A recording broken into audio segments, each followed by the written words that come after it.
Hi friends, അപ്പോൾ ഞാനിന്ന് വന്നേക്കുന്നത് ഒരു എഗ് റൈസിൻ്റെ റെസിപ്പി ആയിട്ടാണ്. അതിനാവശ്യത്തിനായി സവോള, തക്കാളി, പച്ചമുളക്, വെളുത്തുള്ളി എടുത്തിട്ടുണ്ട്.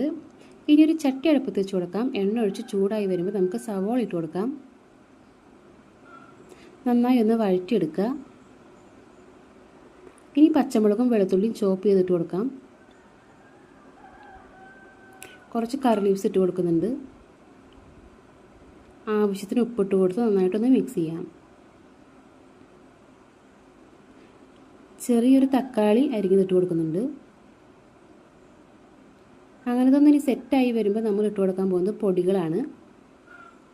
കുരുമുളക് പൊടി, മുളക് പൊടി, മഞ്ഞൾപ്പൊടി, ഗരം മസാല ഇട്ട് കൊടുക്കുന്നുണ്ട്.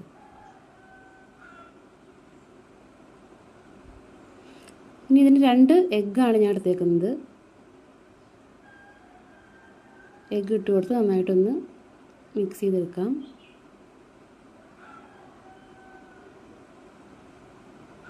ഇങ്ങനെയാകുമ്പോൾ നമുക്കിനി നമ്മുടെ വീട്ടിൽ സാധാ വയ്ക്കുന്ന ചോറ് ഇട്ട് കൊടുക്കാം. എത്രത്തോളമാണ് ആവശ്യം വെച്ചിട്ടുണ്ടെങ്കിൽ അത് ഇട്ട് കൊടുത്ത് നന്നായി മിക്സ് ചെയ്തെടുക്കാം. അപ്പോൾ ഇത്രയേ ഉള്ളൂ ഇന്നത്തെ നമ്മുടെ റെസിപ്പി. ഇഷ്ടമായെങ്കിൽ കമൻറ്റ് ചെയ്യുക, ലൈക്ക് ചെയ്യുക, സബ്സ്ക്രൈബ് ചെയ്യുക.